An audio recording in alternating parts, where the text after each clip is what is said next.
Oi, eu sou Marcela. Oi, e eu sou Iris. E esse é o Direito ao Ponto.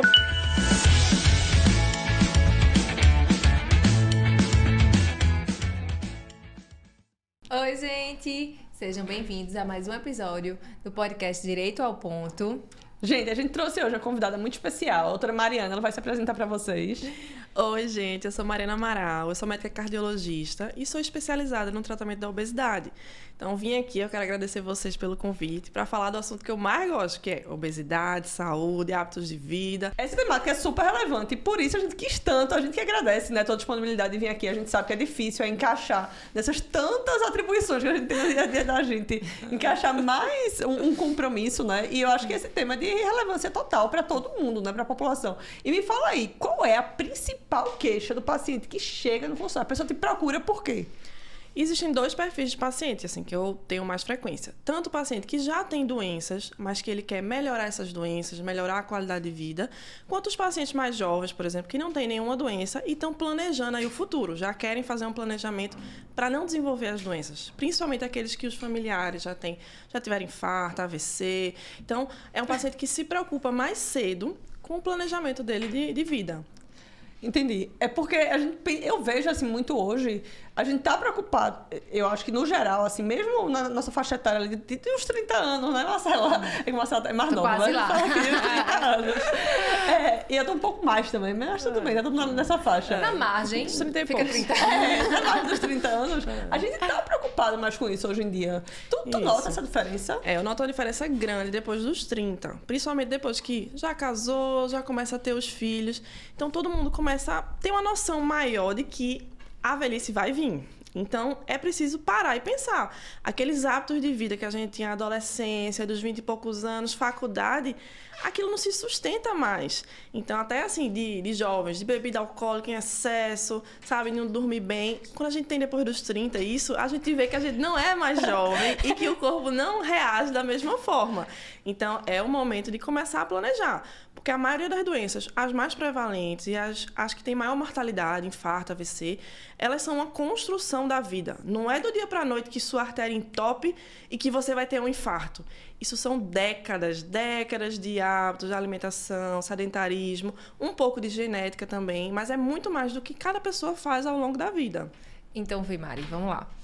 Óbvio que, teoricamente, desde que nasceu, a gente já pode estar aí trilhando esse caminho. Como a gente até estava conversando antes de gravar, a própria introdução alimentar, né, numa criança e tal, já vem ali construindo outros hábitos. Mas hoje, qual seria, digamos assim, uma idade razoável para dizer, pronto, comece a se preparar? Óbvio que essa resposta já iria dizer desde o início da sua vida, mas, digamos, para nossa geração, que aí é uma geração de quebra, né, como a gente também conversou, que a gente vem, né, de uma infância com outros hábitos, com outro acesso à informação, e agora a gente vem quebrar e vem se preocupar, como o Iris disse, que a gente tá mudando, né? A gente fica, opa, não era bem assim não era como nossos pais fizeram, não era como para estar comendo como eu comia.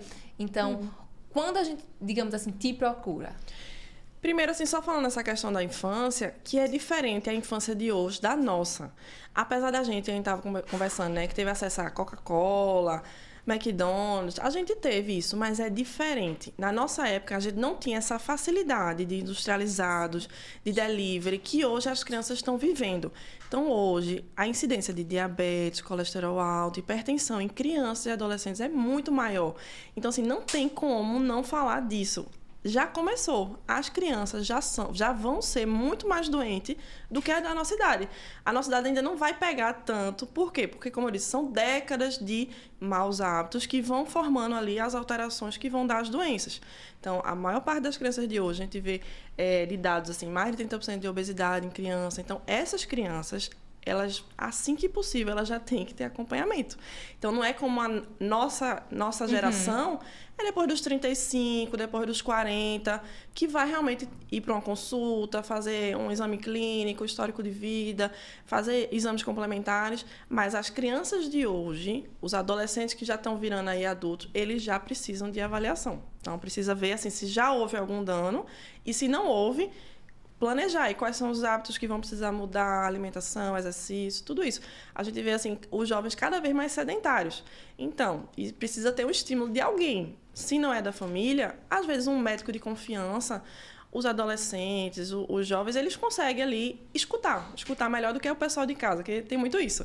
Até para as esposas também, que falam o dia todo pro marido, quer que ele mude, e ele não muda. Mas, às vezes, quando ele vai numa consulta e ele escuta de alguém, realmente, assim, explicar, né, os porquês, qual vai ser a diferença do que ele mudar. Então, às vezes, escuta mais do que o pessoal de casa. Então, é importante. Tu falasse de estímulo, eu vou fazer esse recorte aqui da minha vida, porque é muito real, sério. E hoje até algo que me preocupa em relação à minha filha. Eu fui uma criança que eu não fui estimulada a exercício, porque eu tenho, né, uma doença rara, que se chama chocondroma, então eu sempre, digamos assim, evitei. Podia faltar educação física? Eu estava faltando. Então, a minha infância inteira, a minha adolescência inteira, eu não fazia nem educação física na escola. Então, eu já não tive essa relação, né, com o exercício. E hoje, de verdade, pra mim é algo, tipo assim, muito difícil. Eu sei que pra muita gente é difícil. Pra maioria das pessoas. Pra maioria das pessoas. É a parte mais difícil, é o exercício. É a parte mais difícil, mas eu penso assim, enquanto hoje eu consigo enxergar, enquanto a minha relação não foi formada com o exercício, né? E aí... Parecia que ia ser uma coisa danosa a você, né? O exercício era uma coisa que não pode fazer. E é o contrário, né? Exatamente. A gente sabe que qualquer doença, na verdade, o exercício ele vai melhorar e vai prevenir outras doenças, né? Então é isso. Isso aí, assim, né? Ficou a tragédia aqui. E assim, como tu, né? Eu tive eu tinha umas cardiopatias leves, né? Um histórico de cardiopatia na família e tinha algumas alterações e eu também não fazia. E hoje, pra mim, é obrigatório. Tipo assim, Tiago, você vai fazer que exercício? Aí ele, não quero fazer nenhum, quero... Não, você não tem essa opção não, você vai fazer o exercício sim. Você pode escolher qual você vai fazer. Aí hoje em dia ele faz tênis e faz judô. Judô ele escolheu, assim, por mim seria só o tênis, né? Mas ele escolheu o judô. E é obrigatório, não tá... Eu acho que pra criança não existe esse leque de opções de você vai ou não vai fazer. É você vai fazer. Qual você vai fazer é que você nosso pode... papel, né? Que a gente hoje já sabe a importância, então a gente tem que passar isso. E a medicina também mudou.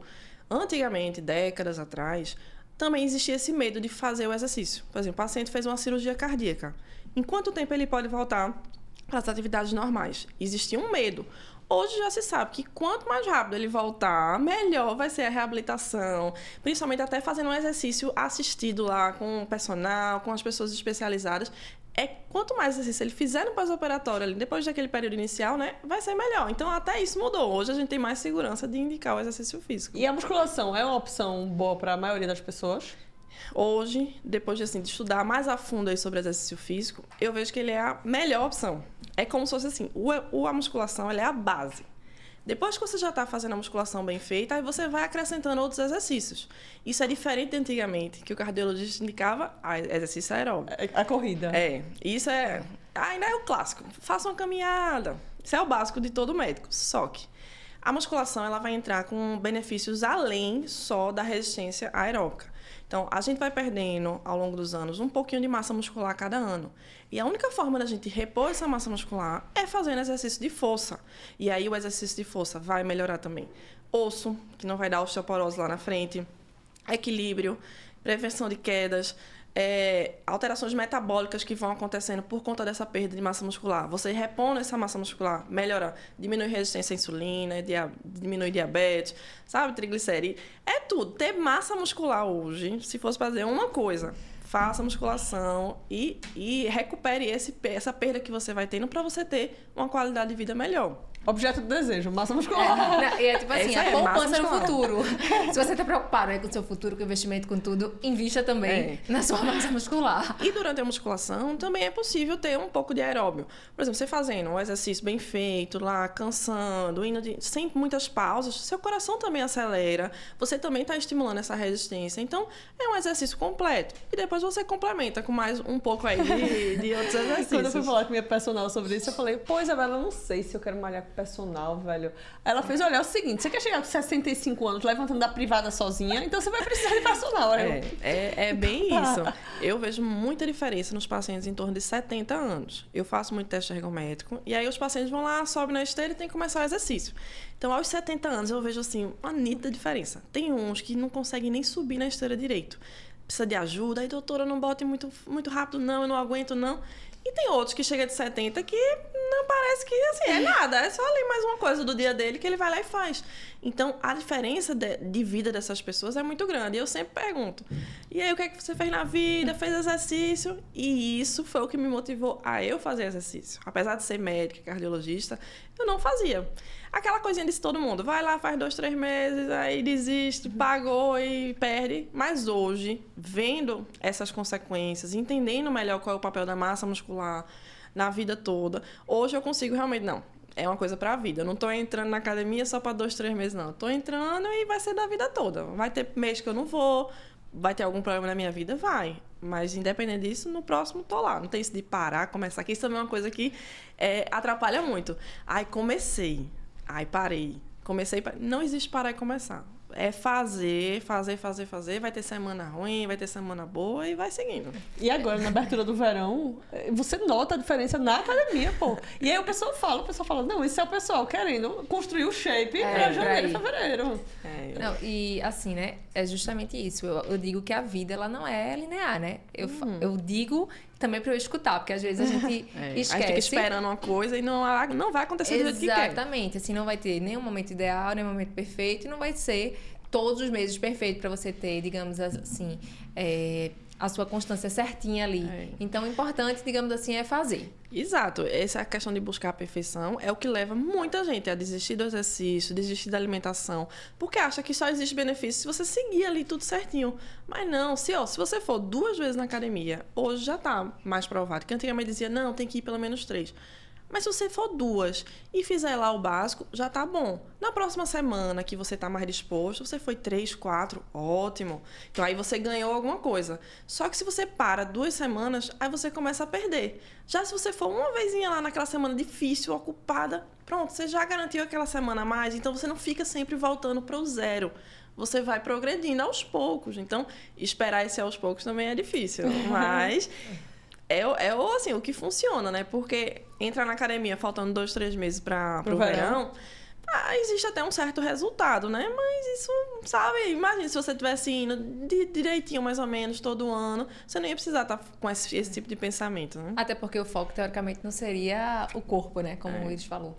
É quem vai pensando assim, 2, 3 meses, óbvio que vai ter um resultado de alguma coisa. E aí mas você a dá tá um pensando... foco aí mais no corpo, né? Quando tu vai chegando perto aí dá o foco. Mas você tendo já uma base bem feita, não é mais tão difícil, né? Chegar nisso aí. Até porque a ideia é o envelhecer, né? Eu brinco que é sobreviver, porque a gente precisa viver, né? A gente vai precisar envelhecer. E o que a gente faz hoje muda justamente como a gente vai ser esse idoso, né? Esse caminho, Mas também vamos tratar agora da pauta da obesidade. Isso que eu ia falar também, você falou assim, a gente estava falando de estética. Alguns pacientes chegam para mim, né, querendo tratar a obesidade e às vezes ficam com vergonha de falar da estética. Não, eu queria emagrecer por estética. Só que eu acho isso muito importante. A gente ter um cuidado com a nossa estética, olhar no espelho, se sentir bem com a roupa. Isso move a gente a ir atrás de outras questões. A pessoa que não está se sentindo bem consigo mesma, ela não consegue. O trabalho dela, ela não consegue render o que renderia, com a família dela não consegue render. Então, buscar um tratamento por estética é tão válido quanto a saúde. Por quê? Porque a saúde também vai melhorar, sabe? Então, às vezes eu fico com vergonha assim, de falar isso pra mim, mas não. Eu quero que você se sinta bem com você.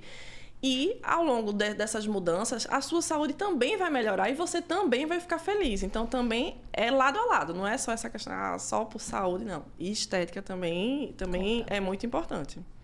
E nessa prevenção de obesidade, chega o paciente lá... Prevenção não, acho que a maioria que procura já está ali em algum grau de insatisfeito, né? Isso, a maioria sim. E às vezes até mais do que ele acha, assim. Porque os cálculos normais que a gente faz de IMC, eles são muito falhos. Então, muitas vezes a pessoa até sabe que está com IMC de sobrepeso, mas quando faz a bioimpedância, que aí a gente vê realmente a quantidade de massa de gordura, massa muscular, vê que aquilo na verdade é obesidade.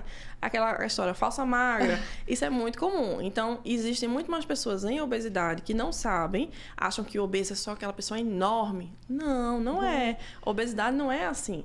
Tem um excesso de gordura realmente incompatível com a sua altura, já é obesidade e já gera alterações de doenças, maior risco de infarto, AVC. Engraçado, sabe por quê? Porque quando você fala com o pessoal, principalmente o pessoal mais velho, o pessoal diz muito isso, né? Menina, tu emagreceu tal? Eu disse, não, eu tô com 40% de gordura. No meu caso, eu tô com 40%, não, eu tava com 30%. Aí eu tô com 30%. Aí ela, mas tá ótimo, não precisa de mais nada, não. Mas 30 ainda é muito. Eu tô com um paciente ótimo. Não, mas tá ótimo, tá maravilhoso. É porque antigamente era mais só isso, a questão de estética, né? Os estudos sobre a obesidade, eles estão começando, eu digo, de pouco tempo pra cá. Então vai ter médico até que nem acha que a obesidade é uma doença, assim, que tem que não vá tratar, não vá tomar esses remédios, não, que isso aí é coisa perigosa. Ainda existe isso. E não vê que realmente é uma doença. Tanto é uma doença hoje, quanto é um fator de risco para doenças do futuro. Então, tratar a obesidade hoje, o mais rápido possível, é um dos maiores planejamentos para o futuro. É a base para o desenvolvimento de várias outras doenças, hipertensão, diabetes, colesterol alto, gordura no fígado. Então, se a gente só fica tratando as doenças, a obesidade está lá, ó, mandando o estímulo de desenvolver essas doenças. Aí você vai lá, trata um pouquinho, resolve mais ou menos. Já quando você trata a obesidade, que está lá na raiz, as outras doenças também regridem. Então, é muito mais, assim, é um investimento muito melhor você tratar lá a causa base, que além da saúde ainda vai lhe deixar num bem-estar melhor para você. Assim, tem mais autoestima, autoconfiança de que consegue, porque eu vejo que os pacientes têm muito dificuldade, assim, de acreditar em si mesmo, porque a maioria passou a vida tentando emagrecer, sabe? É uma frustração, os outros não entendem a luta de cada um, então eles se sentem muito, assim, desmotivados a realmente procurar uma ajuda. Então, mostrar que é uma doença, que tem tratamento, que é difícil sim, mas que é possível, isso já dá uma motivação ali no início do tratamento. É tão recente que a gente também do lado de cá, enquanto advogada, né, a gente observa isso na própria questão da cirurgia bariátrica. Salvo engano, eu acho que foi em 2012 que a ANS incluiu que os planos de saúde deveriam, né, cobrir ali a cirurgia bariátrica, também a reparadora. Então, veja, 2012, gente, tipo, é muito, muito recente. Então... Porque aí os estudos da bariátrica, né, por quê? Porque aí, o que é que o plano vai vir, né? Depois de fazer a cirurgia bariátrica, quantos anos depois, as outras doenças que o paciente iria ter, ele não vai ter, não vai gerar custos para o plano de saúde, e aí, na verdade, foi mais barato ele fazer a cirurgia, porque aí agora ele não vai ter as complicações. Então, depois que foi saindo esse tipo de estudo, mostrando o resultado real do emagrecimento, o resultado em saúde, nas complicações futuras, aí é que se viu que realmente é uma coisa para ser investida. Tratar a obesidade o mais cedo possível é um investimento aí para a vida. Para tudo. Uma coisa que eu queria perguntar, se tem como perder a gordura visceral? Sim, a gordura visceral... Sai, né? Sai, sim. A gordura visceral é a mais inflamatória. Ela é armazenada em locais que não foram feitos para armazenamento de gordura. É diferente dessa gordura por baixo da pele. A gente, ao longo da evolução humana, a gente tem essa questão de estocar mais gordura e lá no período de mais escassez... Aqui no bracinho. O período de mais escassez, o corpo vai lá e usa aquela energia estocada, igual outros animais que a gente também conhece. Já a gordura visceral é uma gordura que é inflamatória. Ela não era para não existir. Por que ela existe? Pelos hábitos de vida. Excesso de bebida alcoólica. O corpo, quando ele metaboliza o álcool, ele joga ali, direciona aquele acúmulo de gordura para o intraabdominal, para o fígado. Não dormir bem. Então, pessoas com apneia do sono, que dão muito plantão. Você pode ver, assim, médicos mais velhos, estão tudo com uma barriga ali de gordura visceral. Por quê? Porque passou a vida sem ter noites de sono reparadoras. O tipo de alimentação, quanto mais industrializado, mais altera a microbiota intestinal.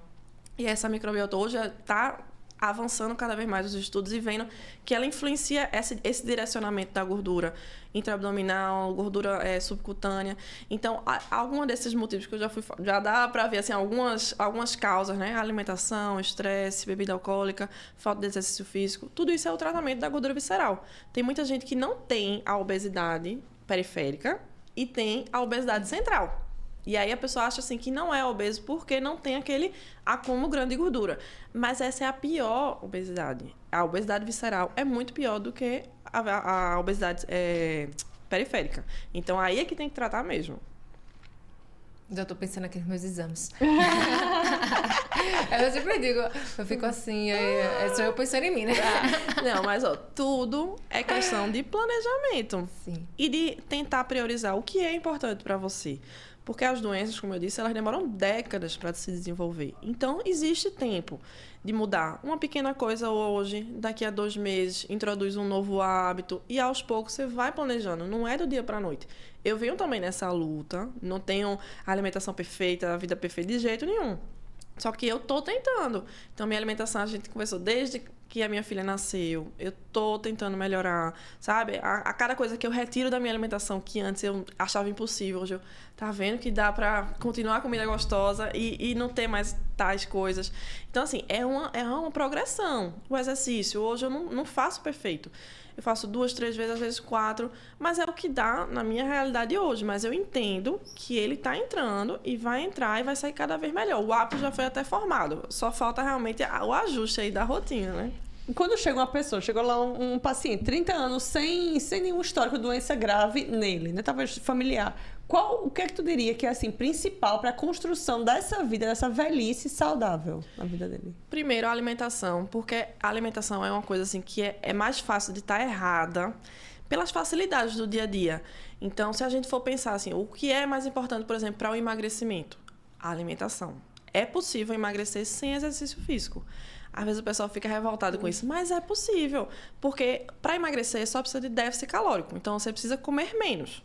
Só que é muito mais difícil fazer isso sem o exercício, porque vai chegar um ponto que você vai ter que comer tão pouco que você não aguenta, porque o gasto energético do seu corpo vai estar muito baixo pela falta de massa muscular. Então, emagrecer sem exercício é possível, mas vai ser muito mais fácil ter o reganho depois. Então, uma pessoa que quer primeiro fazer alguma mudança seria a alimentação. A questão do delivery, alimentação de casa, industrializados, isso aí tá na gente, ó. 5 vezes ao dia a gente se alimenta. É uma coisa que a gente, sabe, tá o tempo todo botando para dentro o alimento. É diferente, por exemplo, da bebida alcoólica, que é só no sábado ou domingo.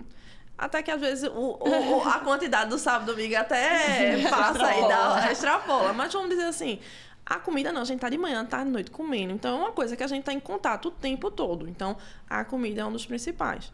E o segundo é o exercício físico. O exercício físico, ele vai proteger não só a massa muscular que a gente falou, ele previne vários tipos de câncer, ele relaxa a mente. Então, a pessoa que está muito ansiosa, na hora que ela faz o exercício, depois de algumas horas, ela nota a diferença que diminuiu ali, a nível cerebral mesmo, de substâncias que estimulam essa ansiedade, depressão. Então, o exercício, ele consegue atuar, assim, em tudo. Toda doença que a gente vai estudar, tem lá, prevenção, exercício físico. É impressionante. E pra mim faz muita diferença. E é mais com duas crianças pequenas em casa. Eu vou pra academia pra descansar, cansada, eu tô em casa. É a mesma coisa. Antes eu ficava assim, a minha tem 1 ano e meio, né, a minha menor, e eu ficava aquela, ai meu Deus, eu não vou deixar ela, porque eu já trabalho vários turnos, e aí eu ainda vou deixar ela mais 1 hora sem mim, aí ficava aquele peso na consciência, mas eu vi que quando eu voltava, eu tava uma mãe melhor, mais relaxada, então vale a pena aquela 1 horinha, ela fica lá, não vai ficar triste, e quando eu voltar eu vou conseguir até ter mais paciência com ela, né, pra relaxar a cabeça. Talvez até mais tempo, né? Pensando na pauta do envelhecimento. Isso, também, porque muita gente, a gente pensa só no hoje, né? Isso. Só que nossos filhos também querem nossa presença quando a gente for mais velha, né? Até pra ser as avós. Isso, a maternidade traz, né? Muita gente diz, virei mãe, morro de medo de morrer. Virei mãe, morro de medo de morrer. Mas e aí? O que fazer pra estar vivo, digamos assim? Lógico, eu, como católica, eu acredito que tudo acontece como tem que acontecer e tal, mas é um ponto, assim, toda vez que me perguntam, Marcela, qual é o teu maior sonho? Sério, não é, sei lá, bolsa, carro, nada. É viver, é ter tempo com viver saúde. bem, né? E aí, eu queria o quê? Ver meus netos, meus bisnetos. E aí, toca nessa pauta. Apesar de eu ter 28 anos, é algo que, assim, eu já venho com essa cabeça de como vai ser a minha poupança do envelhecimento. Você está com a maturidade já. A Marcela, ela tem super pô, pra ter 28 anos. Eu queria beber pro carnaval. Eu também. Não, juro. É que eu penso, como eu vou estar envelhecida? Não é só uma poupança financeira, como até eu já comentei aqui. Mas como é que eu vou me agachar para pegar meu bisneto ou um brinquedo ou não? Como é que eu vou conseguir carregar? Então, é isso, né? A gente precisa pensar a longo prazo. Existem coisas que não estão no nosso poder de modificar. Existem, sim, doenças que não tem nada a ver, a gente não tem como prevenir ou como atuar, mas a maior parte delas tem. Se a gente for ver aqui, no Brasil, ano passado, quais foram as mortes? Tem lá, a maior parte de mortes são de doenças cardiovasculares. E o que é que são as doenças cardiovasculares? É uma parte genética, mas também muito do que a pessoa faz ao longo da vida. Então, tem sim como fazer a nossa parte, sabe? Você tem um ponto que não é mais na nossa parte, mas a maior parte é. Então, a gente pode, vale o investimento. Eu tô aqui passada, assim, porque quando eu escuto doenças cardiovasculares, eu já fico nervosa. Não é qualquer cardiovascular. As doenças cardiovasculares é mais infarto, Sim. aterosclerose. Né? E eu vou levantar uma polêmica. Ai, meu Deus. Nossa, você fica nervosa. É mais fácil para homem perder peso? Se fizer a mesma coisa, o homem tá fazendo a mesma coisa que a mulher, é mais fácil para homem? É mais fácil. Tanto pela parte de hormônios, a testosterona que o homem tem é algo que realmente estimula esse maior ganho de massa muscular. Com o maior ganho de massa muscular, ele também gasta mais energia todo dia. Então, acontece muito assim, às vezes, da mulher comer igual ao homem. Ele não vai engordar, mas a mulher vai, porque ela tem um gasto menor que o homem. Então, o homem basta aí fazer, assim, pouco tempo, né? E já... Eu fico impressionada, pô. Porque eu e Tiago, a gente... Beleza, assim, eu farrapo muito mais, mas eu acho que a questão emocional também também muito. É uma ansiedade muito maior, assim, a mulher, ela tem uma tendência maior a descontar as emoções na comida. O homem tem, assim, outras formas de liberar a mente. Até a questão entre amigos é mais agressividade. A mulher não, é mais só emoção. Quer se juntar pra tomar um cafezinho, um bolinho. Exatamente. Comer um bolinho, um brigadeiro, uma coquinha, né? Tipo, eu adoeço, eu tô assim... Poxa, eu tô uma semana de cama, por que eu não vou beber 2 litros de coca hoje? Tipo, eu até coloquei isso no Insta e o pessoal, porque tu não quer morrer hoje, né? Você sabe que eu faço isso, né? Mas tipo assim, tá tudo errado, aí eu vou lá e acabo de ferrar tudo, entendeu? É a compensação, né, na comida. Meu marido ficava muito assim, sem entender, quando a gente casou, né? Que eu sempre tentava descontar na comida. Depois de um dia muito cansado, dava muito plantão, 24 horas de plantão, eu queria chegar e comer, assim, o que fosse de mais gostoso. E ele não entendia. Ele estava cansado, ele ia dormir. Ele não tinha muito essa questão. Então, de poucos anos pra cá, é que eu fui tentar mudar isso e de não usar a comida como essa recompensa do cansaço.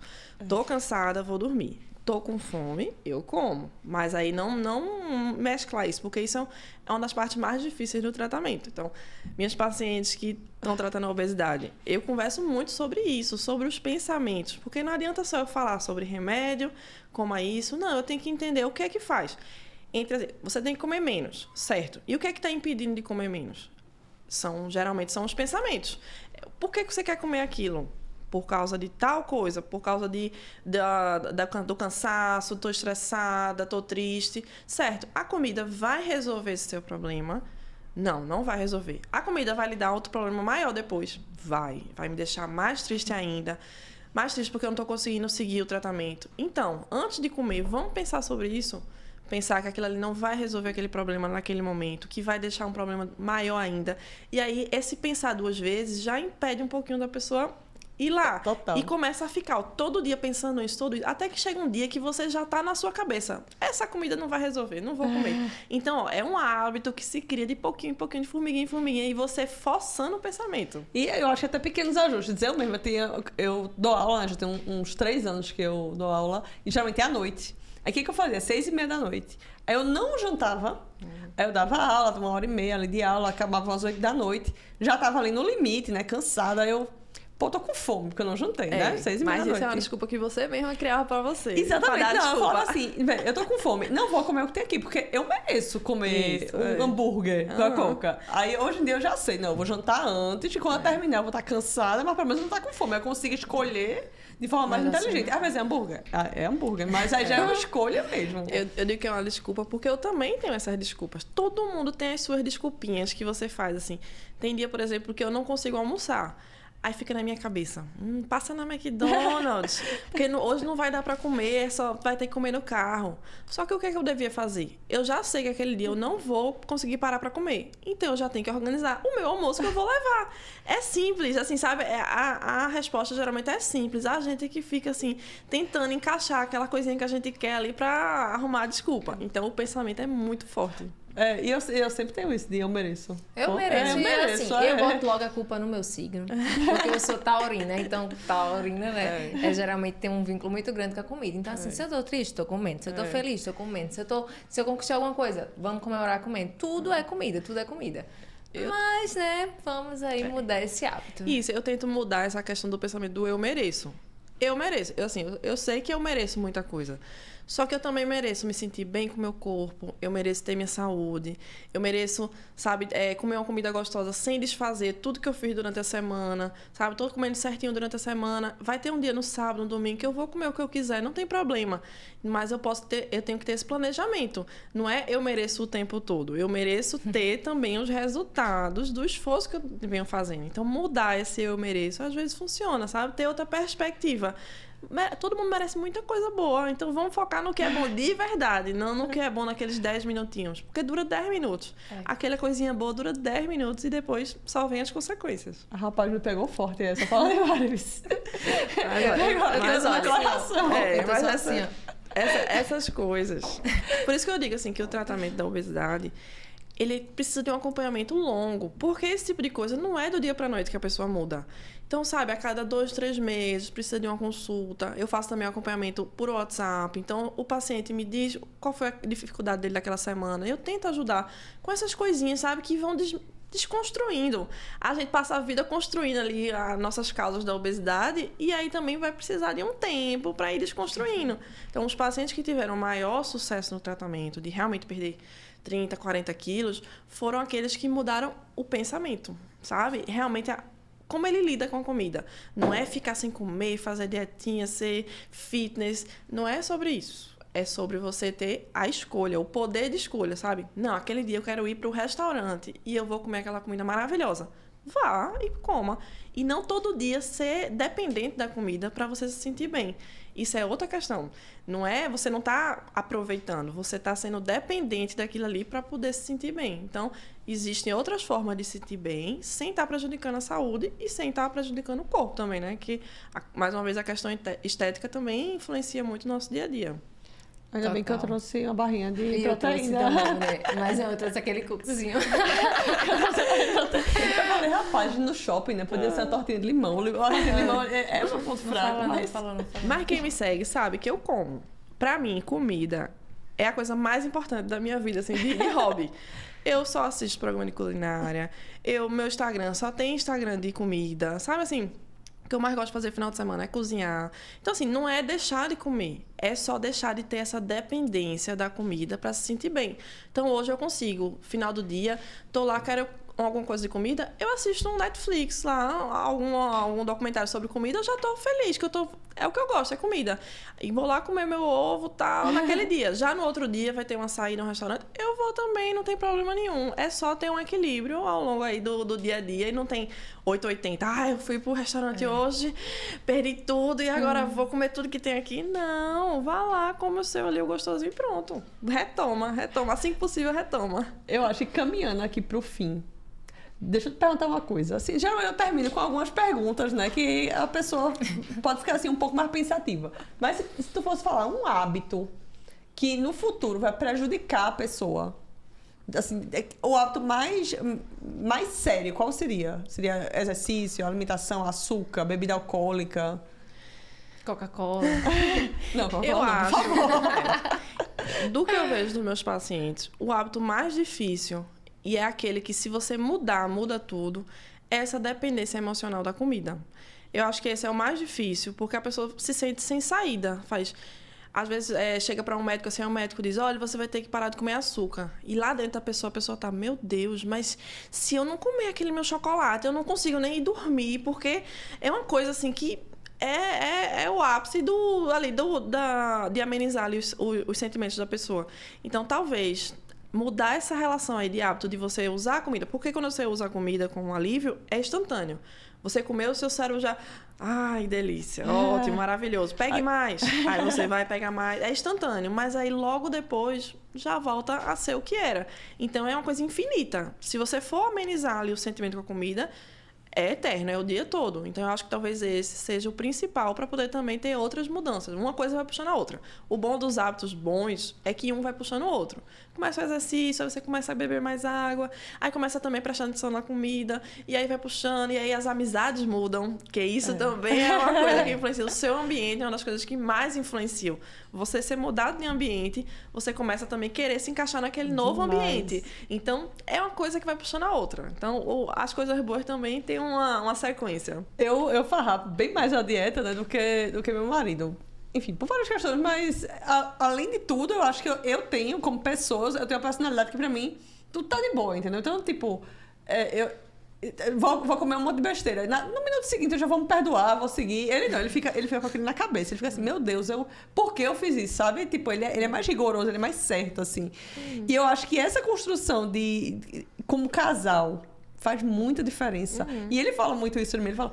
Pô, toda vez que tu enche a casa de porcaria, fica mais difícil eu me conter. Ele consegue, assim, 90% do tempo ele consegue se conter. Mas ele diz, pra mim fica mais difícil. Ele fica contando minha dieta. Eu fiz, tu faz o teu, eu faço o meu. Não, faz o teu, eu faço o meu. Esse é um dos primeiros passos também. Você tirar da sua casa aquilo que você não quer comer. Porque se você sabe que tá ali na sua despensa, já perdeu. Se você quer, você vai lá e pega. Já se não tem... Você pensa duas vezes, não vou pedir um delivery agora, tá tarde. Aí você pensa um pouquinho, mas se tá lá em casa, e tu atende muito casal? Atende. Geralmente vem primeiro a esposa, aí começa, gosta, eu vou trazer meu marido. Aí depois vem o marido. E assim, ajuda muito ter os dois. Eu sempre pergunto, até quando é só a mulher, eu pergunto, seu marido ajuda, atrapalha? Porque também a gente precisa criar... Só que atrapalha.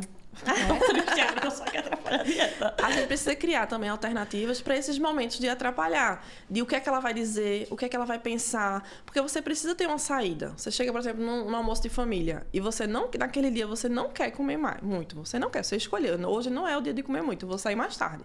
E aí sua mãe, sua avó, mas como aqui? Então, até isso eu converso. O que é que você vai dizer para elas, para não deixar elas tristes e para você não ficar triste? Porque a gente cede ali um pouquinho, mas aí depois, poxa, tá vendo, mais um dia que eu não consegui. Eu podia ter arrumado uma saída aí de sair dessa situação. E tem saída. E qual é a resposta principal? Qual é a saída? Vamos encerrar aqui. Qual é a saída aqui, né? Uma das coisas é você colocar no prato um pouquinho de cada coisa e comendo devagar. Porque o que é que olha, todo mundo? Tá vazio o seu prato, não vai comer nada. Você não vai comer nada, não vai... Não, coma devagarzinho. E você dizer, hoje eu já tô cheia. Pronto. A pessoa, no máximo, vai dizer 1 minuto assim, tem certeza? Não, já tá muito, muito cheia. Isso, assim, às vezes... mas eu vou contar uma mentira. Não, isso não é. Sabe? Isso é uma coisa que... Você não tem como controlar o sentimento dos outros, deles ficarem tristes, decepcionados. Aí, por conta disso, você vai ficar também triste com você. Você vai, sabe, continuar nesse ciclo aí de engordar, porque você não quer deixar os outros tristes. Nesse momento, tem que ser egoísta. Você tem que pensar em você. É você que vai se sentir bem. E depois os seus familiares vão... Poxa, tá vendo como fulaninha tá ótima. E comendo tudo. E comendo tudo. Então, tem como arrumar. Dependendo de cada pessoa, a gente vai arrumando as saídas. Massa demais. Tu tem alguma pergunta ainda? Não, o que eu ia dizer era também, tipo, nesse ponto, é que às vezes as próprias pessoas vêm dar, né? Tipo, quando você, dependendo do que você responde, a galera pode não entender. Então ainda você vai ter que estar se justificando. Uma coisa que já tá, digamos assim, que você já tá bem com isso desconstruído na sua cabeça. Não cabe a você desconstruir todo mundo à sua volta, Exatamente. né? Só siga o seu. Não tem. Às vezes eu digo até ao paciente, não diga a ninguém que você tá fazendo um tratamento. Não precisa. Porque as pessoas, inconscientemente, elas vão tentar sabotar. Por quê? Vamos dizer que você tá entre seus amigos aí, todo mundo com hábitos assim, de beber muito, comer muito, e você não quer fazer isso. Eles vão ficar, mas por que ele consegue negar e a gente não consegue? Aí eu tô aqui tentando negar, então eu vou insistir mais um pouquinho pra ver, vou pegar ele aqui, ó, que ele vai comer isso aqui. Então é um ato inconsciente de tentar sabotar. Não é assim, eu quero sabotar não, mas todo mundo fica com esse pensamento. Então se você simplesmente não fala nada, chega lá, come seu pouquinho e sai desapercebido, ninguém vai reclamar, ninguém vai... Perfeito, Maria, é isso. Eu queria agradecer demais, né? Como eu te disse no começo, toda a disponibilidade de estar aqui com a gente. Já tinha sido remarcado, uma paciência sem fim, mas é isso. Obrigada, de verdade, foi maravilhoso. Deu certo. Deu certo. E assim, ficaram aqui, né, lições, não só para quem já tem a obesidade, mas como prevenir, como você também envelhecer saudável, isso, né? Aqui a gente sempre finaliza, Mari, bem informal, porque a gente nunca decora a questão de tipo, curta, compartilhe, deixe seu comentário, siga a gente, ative o sino. sininho. Sigam a gente nas redes sociais, que é @poddireitoalponto, @MarcelaAnes. Tu tem que falar com 2 L's. Ah, é com 2 L's, gente. Eu sempre digo. É tipo Marcela com 2 L's e Anes com 2 N's. @irisnavaz.tv aí. @Mariana_Amaral1. Perfeito, gente. Obrigada. Oi, eu sou Marcela. Oi, e eu sou Iris. E esse é o Direito ao Ponto.